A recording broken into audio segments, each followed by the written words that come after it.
গুলি চালাবার জন্য মমতা বন্দ্যোপাধ্যায় আর সিপিএম এর মধ্যে কোনো বোঝাপড়া হয়নি তো? অভিষেক বন্দ্যোপাধ্যায় শুধু চোখ নয়, অন্যান্য চিকিৎসারও প্রয়োজন রয়েছে।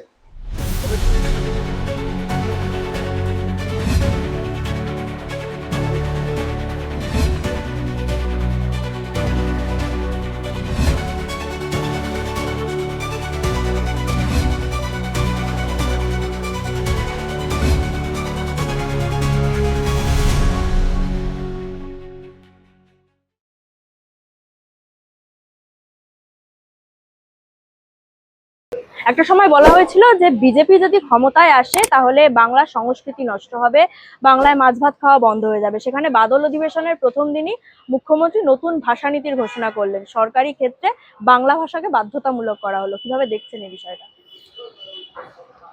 দেখুন, আপনি বামপন্থী বলুন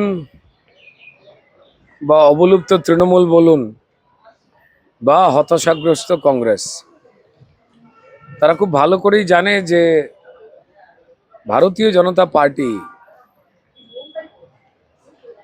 এই দেশের এবং এই দেশের প্রত্যেকটি অঙ্গরাজ্যের প্রত্যেকটি মাটির যে স্বাভিমান রয়েছে, যা নিজস্বতা রয়েছে, সেইটার প্রতি সম্মান রক্ষার্থে কিন্তু সতর্ক এবং জাগ্রত। এরা হতাশাগ্রস্ত হয়ে মানুষের সমর্থন হারিয়েছে, নিজেদের অপদার্থ প্রমাণ করেছে বিভিন্ন কাজে। মানুষ তাদের গণতান্ত্রিক পদ্ধতিতে বিদায় জানিয়েছেন সর্বত্র। তাই মিথ্যাচার ছাড়া তাদের পক্ষে বেঁচে থাকাটা অসম্ভব হয়ে পড়ছিল। তাই নানান ধরনের মিথ্যাচার তারা করে চলেছে। তাতে 2026-এর আমরা ফলাফল দেখে নিয়েছি যে মানুষ তাদের কথায় বিশ্বাস করেনি। মানুষ পশ্চিমবঙ্গে এই অন্ধকারে ডুবে যাওয়া যে সময়টা ছিল, সেখান থেকে বেরিয়ে আসতে গিয়ে ভারতীয় জনতা পার্টির সরকারকে তৈরি করেছেন। অর্থাৎ এই রাজনৈতিক দল যারা বিজেপির সম্পর্কে নানান মিথ্যাচার করত, সেই মিথ্যাচারে যে পশ্চিমবঙ্গের মানুষ কানই দেয়নি, উল্টে তাদেরই মিথ্যাবাদী ভেবে নিয়েছিলেন, তা ভোটের ফলাফলে প্রমাণিত।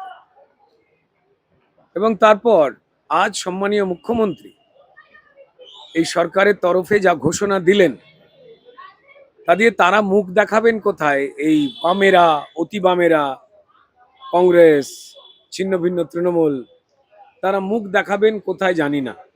তাদের যদি লজ্জা থাকে, তাদের স্বীকার করা উচিত যে আমরা মানুষকে মিথ্যে বলেছিলাম, আমরা দুঃখিত। তা অবশ্যই তারা করবেন না, কারণ যে মিনিমাম অনুতাপের অনুভূতি থাকে তা তাদের নেই। তারা আবার কোনো নতুন মিথ্যে নিয়ে বাজারে নামবেন, বিজেপির বিষয়ে ভুল বোঝাবার আবার চেষ্টা করবেন। ধন্যবাদ তাদের, তারা যতবারই এই মিথ্যাচারের চেষ্টা করবেন, মানুষ তাদের তত বেশি করেই কোণঠাসা করবে। মুখ্যমন্ত্রী আজ এটাও জানিয়েছেন যে বিধায়কদের কাজের সমস্যা হলে তাও জানাতে হবে মুখ্যমন্ত্রীর দপ্তরে, 7 দিনের মধ্যে সেই ব্যবস্থা নেওয়া হবে। ফিরহাদ হাকিম তিনি প্রশংসা করেছেন যে এরকম সম্মান আগে বিধায়কদের কখনো দেওয়া হয়নি।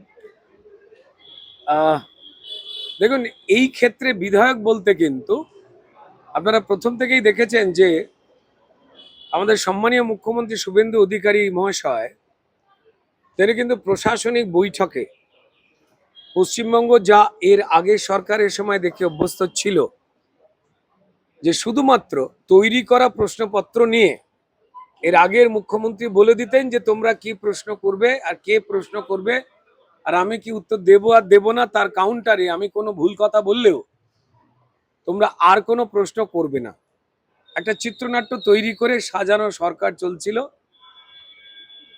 এর আগের দফায়, এবং সেখানে সুপরিকল্পিতভাবে যারা বিরোধী রাজনৈতিক দল, অর্থাৎ তদানীন্তন বিজেপির যারা বিধায়ক, যারা মানুষের ভোটে জিতে এসেছিলেন, তাদেরকে ন্যূনতম সম্মানটুকু দেওয়া হয়নি। অর্থাৎ প্রশাসনিক বৈঠকের নামে রাজনৈতিক সভা করে আসতেন, এবং নিজেকে বাঁচাতে প্রাক্তন মুখ্যমন্ত্রী আমরা বিভিন্ন আধিকারিক এবং বিভিন্ন এমএলএ বা তার দলেরই লোকজনকে প্রকাশ্যে গালমন্দ করে নিজেকে বাঁচাবার ঢাল তৈরি করতেন, এও আমরা দেখেছি।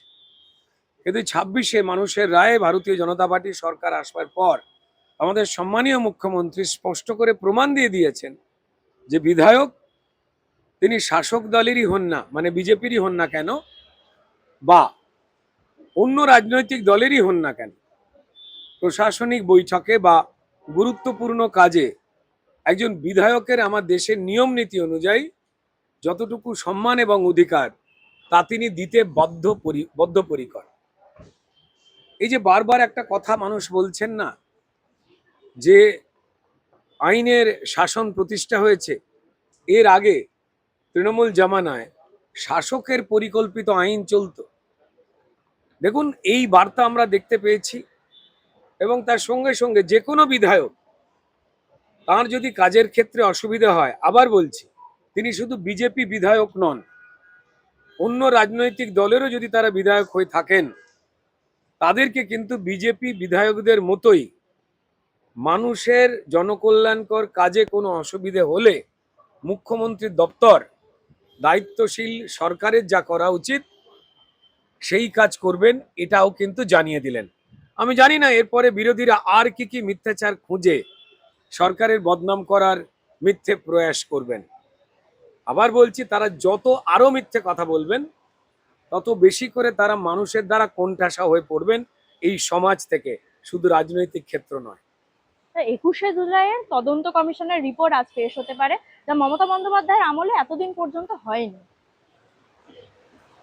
দেখুন, 21শে জুলাই যে ঘটনা, সেই ঘটনা সবাই জানেন যে কংগ্রেসের যুব কর্মীরা, তারা সিপিএম এর সরকার যখন বুদ্ধবাবু মুখ্যমন্ত্রী, সেই সময় গুলিতে তারা মারা গিয়েছিলেন।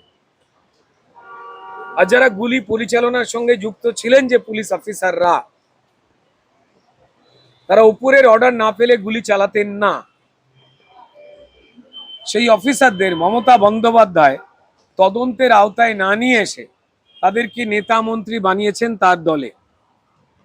অনেকেই প্রশ্ন করেন, আচ্ছা, এই গুলি চালাবার জন্য মমতা বন্দ্যোপাধ্যায় আর সিপিএম এর মধ্যে কোনো বোঝাপড়া হয়নি তো, যে আপনি কংগ্রেসের কর্মীদের মেরে দেবেন আর তারপর সেই দুঃখের বাতাবরণ বয়ে আমি মুখ্যমন্ত্রীত্বে আসব আর কংগ্রেসের যুবকর্মীদের তৃণমূল কর্মী বলে চালাবার চেষ্টা করব, যেখানে সহজ সরল মানুষ বুঝতেই পারবেন না যে সেই সময় মমতা বন্দ্যোপাধ্যায় তাকে তার ওই আন্দোলনে কারা গুলি খেয়েছিলেন। তো ফলত এটা একটা পরিকল্পনা। সেই পর্দা ফাঁস তিনি করতে চাননি, কারণ করলে তিনি ফেঁসে যেতেন। রিপোর্ট আসুক, দেখা যাক কি রয়েছে। তবে এই 21শে জুলাই নিয়ে তৃণমূল, কালীঘাট তৃণমূল, বালিঘাট তৃণমূল, খালিঘাট তৃণমূল, অনুব্রত তৃণমূল, ঋতব্রত তৃণমূল, জয়ব্রত তৃণমূল, অপব্রত তৃণমূল, আরো কি কি তৃণমূল জানি না। আপনি আমি যখন কথা বলছি আরো কত টুকরো হয়েছে তারাই বলতে পারবেন, তাদের দল। তো তারা নিজেদের মধ্যে কাড়াকাড়ি না করে কংগ্রেসের নেতাদের এই প্রোগ্রামটি দিয়েই তো দিতে পারতেন কংগ্রেস দলকে, যে আপনাদের প্রোডাক্ট, আমরা চোর তৃণমূল, আমরা সবকিছু চুরি করি, আপনাদের আবেগ চুরি করেছিলাম, ফেরত দিয়ে দিতেই পারতেন। এত অশান্তি তো হতো না। তুমি যে কথাটা বললে, যে পরিকল্পনার কথা বললে সিপিএম এর সঙ্গে তৃণমূলের, সেই সময়কার মমতা বন্দ্যোপাধ্যায়, ঠিক সেই কারণেই কি যে এই যে ভোটার কার্ডকে একমাত্র পরিচয়পত্র করতে হবে, এই দাবির মিছিল ইলেকশন কমিশনের দিকে না গিয়ে প্রশাসনিক ভবনের দিকে যাচ্ছিল? দেখুন, এই পরিকল্পনা আপনি যে প্রশ্ন করলেন, লোকের চোখের সামনে স্পষ্ট যে সিপিএম এবং তৃণমূল, তারা এই মুহূর্তেও বেশ কিছু বিষয়ে মানুষ খেপাবার চেষ্টা করছে একসঙ্গে, বিভ্রান্তি তৈরি করার চেষ্টা করছে একসঙ্গে। নাহলে আপনারা ভাবতে পারেন যে তৃণমূলের হাতে শুধু হাজার হাজার লাখ লাখ বিজেপি কর্মীরা নয়, বামপন্থী সিপিএম এর কর্মীরাও গুলি খেয়েছেন, মার খেয়েছেন। তারা গিয়ে দিল্লিতে একসঙ্গে জোট করে কি করে, যাদের হাতে তাদের কর্মী খুনের রক্ত লেগে রয়েছে? এই স্বাভাবিক প্রশ্নটা সাধারণ মানুষ করেছেন, নিজেরা আলোচনা করেছেন, করে তারা জেনে গেছেন যে আসলে আদপে এরা ভণ্ড এবং মিথ্যাচারী। এটা অন্য প্রসঙ্গে আসি। বারংবার চোখের চিকিৎসার জন্য বিদেশ যেতে হাইকোর্টে দ্বারস্থ হয়েছিলেন কিন্তু হাইকোর্ট আজকে স্পষ্ট অভিষেক বন্দ্যোপাধ্যায়কে জানিয়ে দিয়েছে যে আগে এসএসকেএম থেকে রিপোর্ট করে আনুন, সেই রিপোর্ট দেখে আপনাকে পারমিশন দেবো বিদেশ যাওয়ার। দেখুন যে এই অত্যন্ত লজ্জার, যদিও লজ্জার কোনো মাত্র রেশ এই অভিষেক বন্দ্যোপাধ্যায় মমতা বন্দ্যোপাধ্যায়দের যে তৃণমূলী যে কালচার তার সঙ্গে তো নেই। তবে আমার মনে হয় যে কোর্টের যে রায় তাতে বোধহয় অভিষেক বন্দ্যোপাধ্যায়ের চোখ খুলে যাওয়া উচিত। এত মানুষের চোখের এত সমস্যা, তার যদি সত্যিই সমস্যা থেকে থাকে, হাজার বিরোধিতা করলেও, তার হাজার অন্যায়ের বিরুদ্ধে প্রতিবাদ করলেও তিনি একজন মানুষ, এবং সেই হিসেবে বলতে পারি যে তিনি আরোগ্য লাভ করুন। কিন্তু অত্যন্ত গরিব বাড়ির ছেলে হয়ে সারা পৃথিবীর সব থেকে ব্যয়বহুল হাসপাতালে বারবার চোখ দেখাতে, যেখানে টাটা বিল্ডাররাও ছোটেন না, অথচ তার চোখের যে সমস্যা, সেইরকম সমস্যা যে ভারতীয়দের রয়েছে, পশ্চিমবঙ্গবাসীর রয়েছে, তা দিব্যি পশ্চিমবঙ্গের এবং ভারতবর্ষের অন্যান্য হাসপাতালে চিকিৎসা করে সেরে যায়। কোর্ট এটা বারবার লক্ষ্য রেখেছেন। তাই এর সঙ্গে যে কোনো ষড়যন্ত্র জড়িয়ে থাকতেই পারে, কারণ দলটার নাম তৃণমূল এবং ছেলেটির নাম অভিষেক বন্দ্যোপাধ্যায়, যিনি একদিনও সত্যি কথা বলেন কিনা সেই নিয়ে তার দলের ভেতরেই আভ্যন্তরীণ বৈঠক বসে। জানি না দল আছে কিনা আর বৈঠক বসছে কিনা। তো সেই ক্ষেত্রে কোর্ট জানিয়েছেন। তবে এরা নির্লজ্জ, এরা মিথ্যাবাদী, এরা আবার নতুন কোন অজুহাত তুলবে। আমি জানি না এদের পথে ঘাটে রাস্তায় বেরোতে গেলে মানুষ এদের দিকে যে হাসছে, এদেরকে কপট এবং ভণ্ড মিথ্যাবাদী বলছে, তাদের এদের কি একটুও গায়ে লাগে না? বড় বিস্ময় লাগে। অভিষেকের আমতলার অফিসে বুলডোজার চালানো হয়েছে, তারপর তিনি একটি ভিডিও পোস্ট করেছেন এক্স হ্যান্ডেল এবং বলেছেন পুলিশদের বলেছেন উর্দিধারী চোর তার অফিস থেকে ফাইল, প্রিন্টার, টেবিল পত্র সব ট্রাঙ্কে করে নিয়ে গেছে। দেখুন, আমতলা, জামতলা, লেবুতলা, কাঁঠালতলা, যেখানেই যাবেন সেখানে তৃণমূলের এই চোরেদের দেখতে পারবেন। মানুষের জমি বা সরকারি জমি তারা দখল করেছেন, কেড়ে নিয়েছেন, এবং সেখানে অবৈধ ব্যবসা বা ফন্দি ফিকিরের কারবার চালাচ্ছেন, যেটাকে তারা তৃণমূল অফিস বলে বোর্ড টাঙিয়ে লিখে দিয়েছিল। তা পশ্চিমবঙ্গের মানুষের জানা। তাই যা অন্যায়ের, যা বেআইনি, তা ভাঙা হবে। তিনি যেই হোক, এই বাগাড়ম্বর করা মিথ্যাবাদীর কথায় কেউ কান দেয় না। আইনের শাসনের প্রতি চরম অবজ্ঞা প্রদর্শন করা হয়েছে নাকি এই ঘটনায়, অভিষেক বন্দ্যোপাধ্যায় বলেছেন। আমি বলবো অভিষেক বন্দ্যোপাধ্যায় শুধু চোখ নয়, অন্যান্য চিকিৎসারও প্রয়োজন রয়েছে। তবে চোখ যদি সেরে যায়, মানুষ নিজেকেও দেখতে পারে সে কত বিভৎস বা সুন্দর। আবার চোখ যদি সেরে যায়, সে দেখতেও পারে যে সারা পৃথিবী তার দিকে তাচ্ছিল্যের হাসি হাসছে নাকি সমীহ প্রকাশ করছে। অভিষেক বাবুর চোখ সেরে যাক দ্রুত, এবং এই দেশে চিকিৎসা হয়ে। অভিষেক বন্দ্যোপাধ্যায়ের পাশাপাশি মমতা বন্দ্যোপাধ্যায়ও পুলিশের কাজ নিয়ে আঙ্গুল তুলছেন, পুলিশকে বলছেন নিরপেক্ষ হতে, সে কোন এক পক্ষের হয়ে কাজ করবেন না। জানবেন দিল্লি টলমল হয়ে গেলে এখানেও কিন্তু টলমল হয়ে যাবে। আসলে মমতা বন্দ্যোপাধ্যায় বলতে চাইছেন যে পুলিশকে আইন মেনে যাতে কাজ না করে, ঠিক তার আমলে যেটা তিনি করাতেন, অন্যায় কাজ করাতেন, সেইখানে আবার অনুপ্রাণিত হতে। পুলিশ আইনের পক্ষে চলে এসেছে, নতুন সরকার যেভাবে দৃষ্টিপাত রেখে দিয়েছে তাতে পুলিশ নিজেও আনন্দিত। এই পুলিশকে দিয়ে, যোগ্য অফিসারদের দিয়ে অনৈতিক কাজ করানো হতো। লুটপাট যারা করছে, যারা মানুষকে অত্যাচার করছে, পুলিশ মন্ত্রী প্রাক্তন মমতা বন্দ্যোপাধ্যায়, তিনি পুলিশকে দিয়ে ক্রিমিনালদের স্যালুট ঠকাতেন, সেই ক্রিমিনালদের তিনি নেতা মন্ত্রী বানাতেন, এ সবার জানা। আসলে পুলিশকে তিনি নিরপেক্ষ হতে বলছেন এই কারণে, পুলিশ একটু চোর, মানে তাদেরও পক্ষ নেই, তবে নাকি এটা নিরপেক্ষ হবে।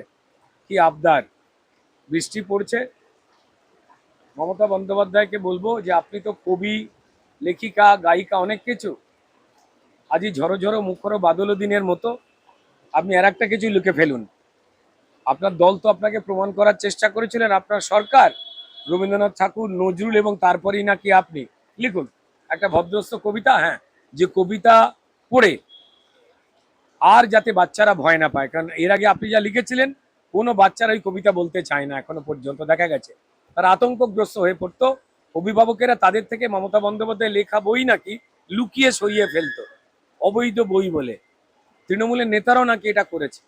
তো যাই হোক, তাকে বলবো ছুটির অবসর, আপনার হাতে এখন অনেক সময়, ঝমঝম করে এই ঝমঝমে বৃষ্টি পড়ার মৌসুমে খসখস করে কিছু কবিতা লিখে ফেলুন তো, যা পড়লে আপনারও ভয় লাগবে না, পশ্চিমবঙ্গের কারো ভয় লাগবে না, আর আমাদের বাচ্চারা খারাপ হয়ে যাবে না, এমন একটা কিছু লিখুন। ডিজে মামলায় কিছুদিন আগে কণ্ঠস্বরের নমুনা দিয়েছিলেন অভিষেক বন্দ্যোপাধ্যায়, কিন্তু তিনি এটা আর্জি করেছেন হাইকোর্টের কাছে যে এই কণ্ঠস্বরের নমুনা যেন অন্য কোনো মামলায় ব্যবহার করা না হয়। এই ধরনের আর্জি কেন হঠাৎ? দেখুন, আমরা লতা কণ্ঠী, কিশোর কণ্ঠী, হেমন্ত কণ্ঠী, এরম বহু গুণী শিল্পীর কণ্ঠ নিয়ে আলোচনা শুনেছি, কিন্তু অভিষেক তার নিজের কণ্ঠ নিয়ে এত কণ্ঠিত কেন বুঝতে পারছে না। নিশ্চয়ই ডাল মে কালা নয়, পুরো ডালই কালা হ্যায়। কি গন্ডগোলের ব্যাপার। এতদিন পর এসে অভিষেক বন্দ্যোপাধ্যায় বলছেন যারা দল ছেড়ে চলে গেছেন তারা দলে ফিরে আসুন, আমি 1 ঘন্টার মধ্যে ইস্তফা দিয়ে দেবো। আমার মনে হয় যে আয়নার সামনে উনি কিছু প্র্যাকটিস করছেন এই ধরনের কথা বলা, নিজের দিকে তাকিয়ে, তাই বাকিদের উদ্দেশ্যে বলে একটু রিহার্সাল দিচ্ছেন। পিসি এবং ভাইপো ভালো থাকুন। কিন্তু অন্যদিকে অন্যান্য কর্মীরা, দলের কর্মীরা বলছেন উনি তাহলে 5 তারিখ দিলেন না কেন? এতদিন পর বোধোদয় হলো, ওনার জন্যই আজ মমতা বন্দ্যোপাধ্যায়ের রাজনৈতিক ক্যারিয়ারে এইরকম দুর্দশা। না, ওনার জন্য রাজনৈতিক ক্যারিয়ারে মমতা বন্দ্যোপাধ্যায়ের দুর্দশা এমন নয়। আপনি ডাস্টবিন কোথায় রাখবেন আপনার রুচির ওপরে নির্ভর করে, তাই না? শুধু ডাস্টবিনের দোষ দিলে হবে? যিনি ঘরে রাখছেন তারও তো দিকে আঙুল উঠবেই।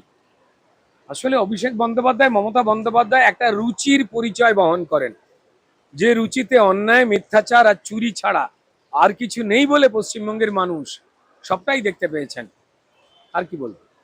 একটা শেষ প্রশ্ন করো, সোনাম ওয়াংচুক তিনি দীর্ঘদিন ধরে অনশন হয়ে একটা আন্দোলন করছেন, তিনি আজ সিজিপি যারা রয়েছে তারা আমাদের না মানে সরকারের জেপি নাড্ডার সঙ্গে একটি আলোচনায় বৈঠকে যোগ দেবেন, সেখানে সোনাম ওয়াংচুকেরও থাকার কথা। সোনাম ওয়াংচুক তিনি তো অসুস্থ নাকি, তিনি আলোচনায় থাকবেন কি করে জানি না। তবে সোনাম ওয়াংচুক রাজনীতির মধ্যে না জড়ালেই পারতেন, এতটাই বেশি রাজনীতির মধ্যে জড়িয়ে গেলেন নাকি উনি রাজনীতিকে ডেকে নিয়ে এলেন জানি না।